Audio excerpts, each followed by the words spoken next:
everybody, it's Chris Swataka with the SinglesNetwork.org Ministries and FromHisHands.com Ministries as well. I'm here to talk to you about greeting. A lot of our churches say, oh wow, we're the best church, we're the nicest church, we're the friendliest church. But I have found in my many years of actually church shopping, and a lot of you probably don't know what that is I basically go into a church and assess how warm and welcoming they really are. So as over the years that I've done this many times with different churches, I've noticed that churches, while some are friendly and I've met some really nice people, they're not always the friendliest church. So here's a few things that you guys need to be looking at as you're assessing your own church. If, of course, you don't want to bring me to your church to do it for you. So here's a few things. The first place people are going to look at your church is they're going to look at your website. How organized is your site? Is it up to date? Is the calendar up to date? Does it look like a place I want to actually visit? How are the photographs looking? Do the photographs represent your church? If you want more diversity in your church, then do your photos reflect that? Does the style of your website reflect that? Is it old-fashioned? Is it up to date? The second place people are going to look is they're going to look as they drive by. Maybe they've been by your church many times. How does the church grounds look?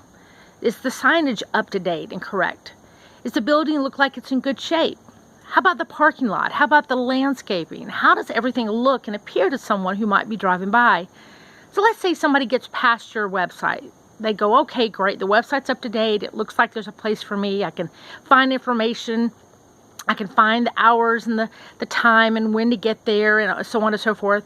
And they get to your church and there's nowhere to park. They've driven around and around and around, and you know what kind of message that sends? It says, hey, this church really isn't for me. They've already got enough people coming. So we need to look at our parking situation. We need to make sure that we have places for guests to park. Not visitors, because a visitor comes and goes, but a guest is someone that you want to stay. Is there places very quickly invisible when people come in? One of the tricks I like to use, and I wouldn't necessarily call it a trick, but one of the favors that I try to do is, instead of having a sign that says guests come this way, is maybe say guests turn your flashers on. That quickly lets your people that are greeting in your parking lot quickly view who your guests are that are coming in.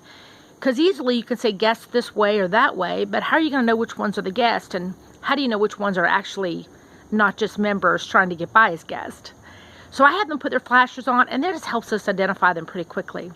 Which then leads that you need to have greeters in your parking lot. A lot of people don't think this is important, but it's very important.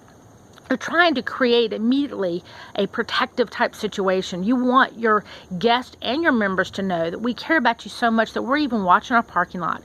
We're watching it not only for people that are new, but people that may be lost, people that have questions, people that might need a little assistance, might need a little help to get in. We're also watching out for those that are predators. People that should not be in our churches, should not be wandering around, doing things they should not be doing. So we're setting the precedent right away that we care about you enough that we have people in our parking lot watching out for you.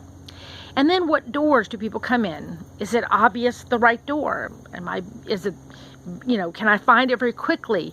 Are there signage or other types of maybe people telling me to come this way? How do I know which way to get in? Some of the churches I visit have numerous doors, making it very difficult to know which way to come in. So having that very clear for someone that especially new is important. Then having your greeters at the door. How many do you have? Do they talk to you, or do they appear to be in a holy huddle? You know what I mean. All the members talking to each other and kind of ignoring the person that's new. So then let's say you make it past that and they've gotten into the church. And please understand, you can have the greatest sermon in the world, you can have the greatest music in the world, but they've already made a decision within the first 5 minutes of whether they're going to come back, just on how well they're greeted. So let's say they get in the door, and then where's the next stop? Is there a welcome center? Is there somebody welcoming them?